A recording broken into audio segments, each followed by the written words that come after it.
Olá, queridos de Deus, que benção estarmos juntos. Hoje quero partilhar com você Provérbios capítulo 5, versos de 1 a 9, partilhando sobre como vencer a tentação, como vencer o pecado à luz da palavra de Deus. Lembrando que esse texto de Provérbios, ele nos alerta para uma vida de fidelidade conjugal, familiar, mas que na verdade essa é uma referência, usando a mulher adúltera, ou a mulher prostituta, ou aquela que vive solteira sem compromisso com Deus, nem com a família, nem com ninguém, mas se entregando quando quer à sexualidade, usando a sexualidade errada. O autor usa isso para ilustrar, e ao mesmo tempo é literal também o ensino, para que evitemos toda e qualquer prostituição, todo e qualquer uso da sexualidade fora do contexto do casamento entre o homem e a mulher, conforme a Bíblia orienta,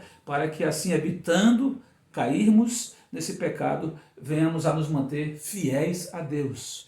Porque a moral do texto é isto: mostrar-nos os perigos de cairmos à tentação, de cedermos ao pecado, e a bênção de sermos fiéis a Deus, mesmo tentados em todas as coisas e em todo momento.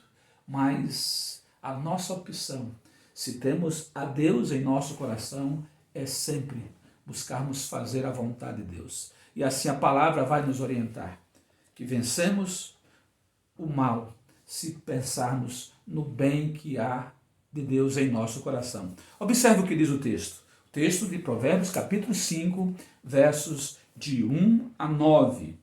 Filho meu, atende à minha sabedoria, a minha razão inclina o teu ouvido, para que conserves os meus avisos e os teus lábios guardem o conhecimento.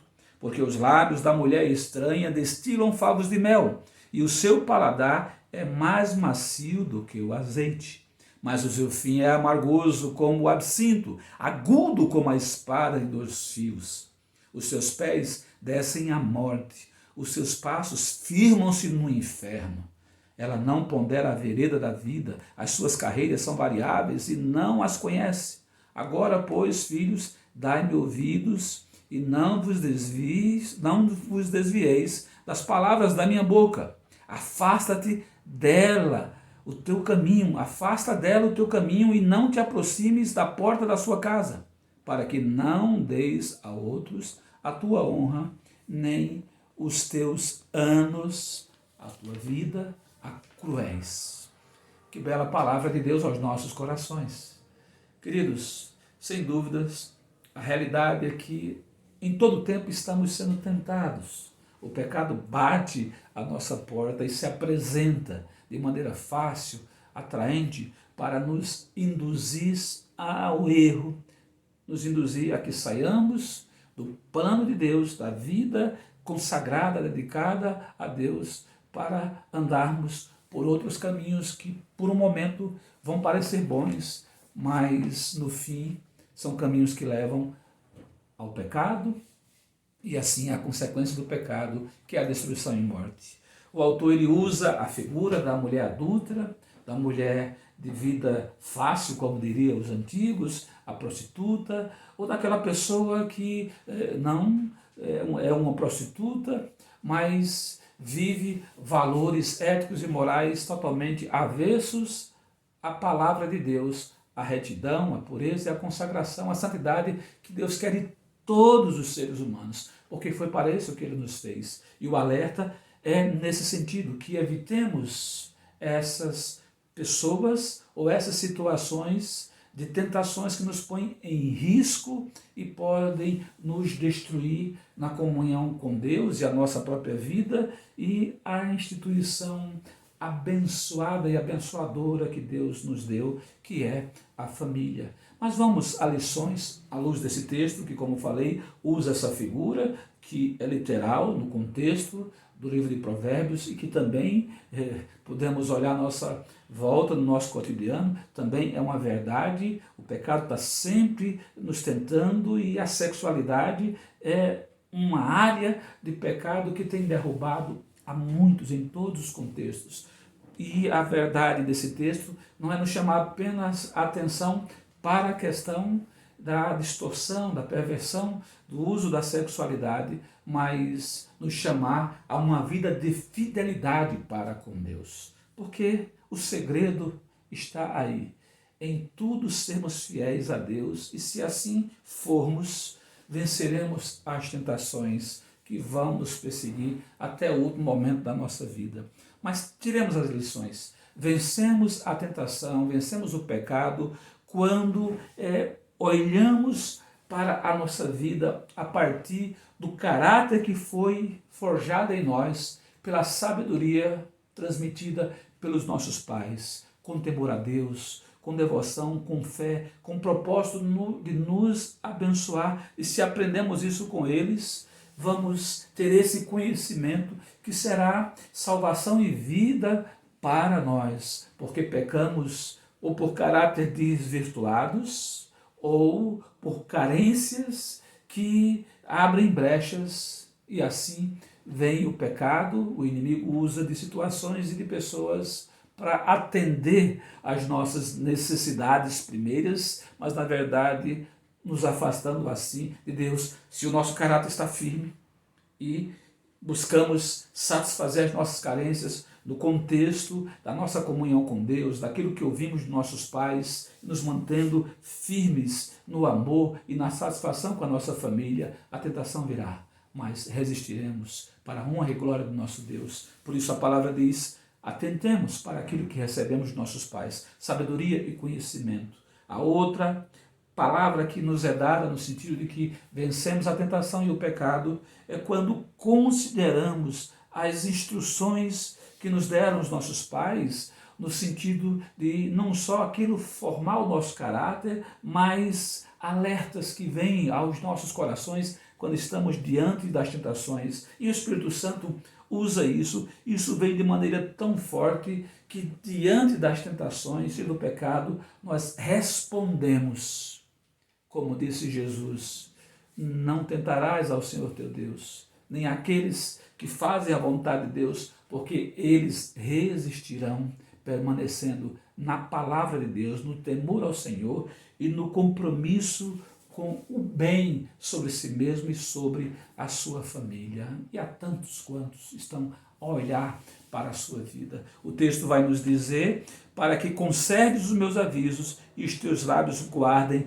o conhecimento. O texto de Provérbios, quando usa a expressão meus filhos, nós podemos olhar no primeiro momento o próprio sábio instruindo a seus filhos, os fazendo lembrar de tudo o que ele os ensinou para preservá-los na vida, bem como aquilo que vem de Deus sobre nós, como filhos de Deus, que temos a palavra de Deus a nos orientar e que ela ecoe em nossos ouvidos diante de cada situação que precisamos de orientação e precisamos também discernir o mal e vencê-lo e sair dele. A palavra também vai nos ensinar, queridos, que vencemos o mal, vencemos as tentações e o pecado quando não nos deixamos cair, e atentos, perspicazes, prudentes, olhamos tudo aquilo que está à nossa volta e percebemos as sutilezas da tentação e do pecado e do tentador, e não nos enganamos. Porque somos tentados pelos nossos olhos, somos tentados pelos nossos sentidos, e o inimigo sabe disso. Por isso ele apresenta o pecado, a tentação, como uma solução que nos é fácil, é agradável, tanto aos olhos como ao paladar.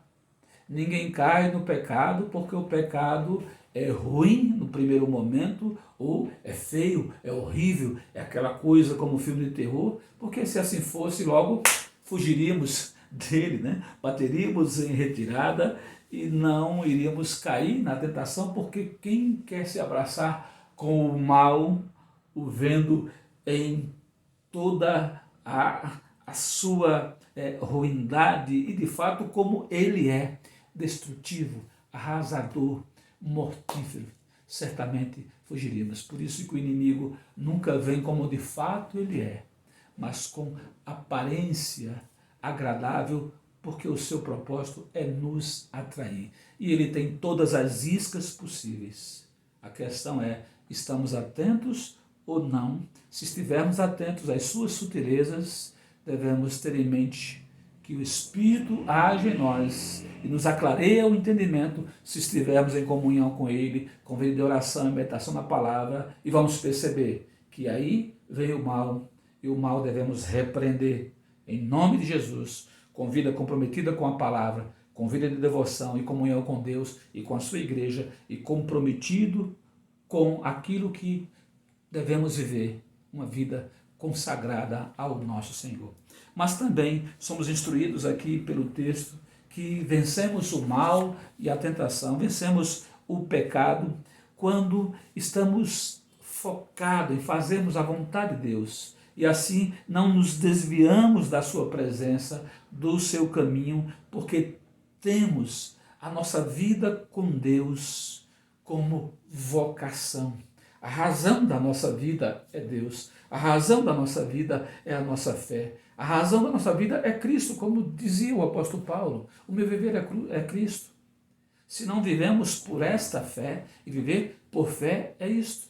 É viver para fazermos a vontade do nosso Deus. Somos discípulos de Jesus Cristo, então vivemos para exaltar, para engrandecer o nosso Mestre, fazendo outros discípulos. Discípulos não nossos, porque se assim fossem, seriam sujeitos às nossas falhas e imperfeições, mas discípulos em Cristo Jesus, para que mirem-se no varão perfeito, no nosso Salvador, no Cristo do Senhor, por quem vivemos e por quem esperamos. Eis a nossa vida. Quando você tem isso como foco, você, embora tentado, mas vai se manter fiel. Foi assim com Jesus, foi assim com aqueles que venceram as tentações, deve ser assim comigo e com você, com todo o povo de Deus. Mas a palavra também aqui vai nos alertar, como lemos os versos de 1 a 9, que vencemos o pecado e as tentações quando realmente temos a honra como um valor maior. Queremos nos encontrar fiéis a Deus, queremos não ser repreensíveis por aqueles que olham para a nossa vida como uma vida honrada, a honrar também não só a Deus, mas a outros. Então, quando a honra é o nosso valor maior, o pecado e todas as tentações ficam num plano inferior, rasteiro, que está debaixo dos nossos pés e não vem como coroa em glória, coroa de desonra ser colocada em nossa cabeça, porque a coroa da glória em Cristo Jesus está sobre nós e nós não a trocamos por nada, porque ela é o nosso tesouro.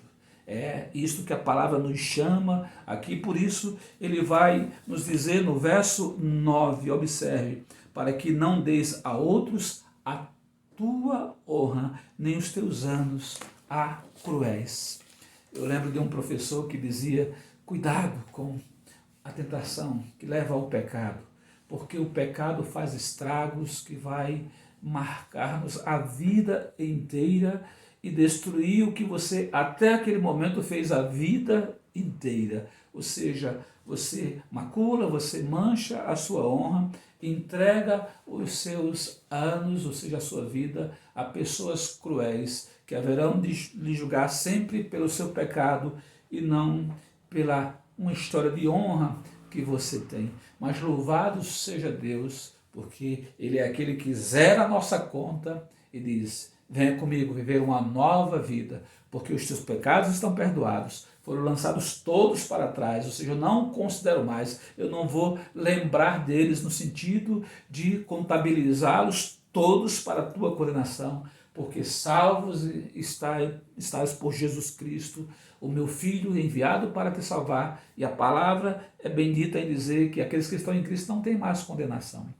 Mas não quer dizer que como filhos de Deus e seres humanos não estejamos sujeitos às tentações, aos pecados, porque eles batem todas as vezes, todos os dias à nossa porta, mas a palavra diz que se confessarmos nossos pecados, Ele é fiel e justo para nos perdoar os pecados e nos purificar de toda a injustiça. E arrependidos e confessos, clamando o perdão do Senhor, recebemos este perdão para que não voltemos a pecar. Lembra o que Jesus disse à mulher adúltera que quase era apedrejada e morreria por causa da sua prática? Jesus disse: vai e não peques mais, porque o verdadeiro arrependimento é isso. Você não só confessa o seu pecado e se reconhece indigno e pede perdão por misericórdia diante de Deus, e Deus misericordiosamente vai lhe perdoar, mas para que você não volte mais, ou seja, não seja recorrente no seu pecado, mas agora por louvor e gratidão, por honra, deixe o pecado e siga uma nova vida em Cristo, uma vida de consagração, uma vida de autopreservação, deixando de pecar não por falso pudor, por moralismo, por legalismo, mas porque sabe que esse caminho é o melhor, é o perfeito, é o que leva a vida sobre vida, bênção sobre bênção, porque é um caminho aprovado pelo nosso Deus. Que Ele, pois, nos abençoe e nos preserve no caminho do bem, da santidade, nos livre do mal e do homem mau. Louvado seja o nosso Senhor.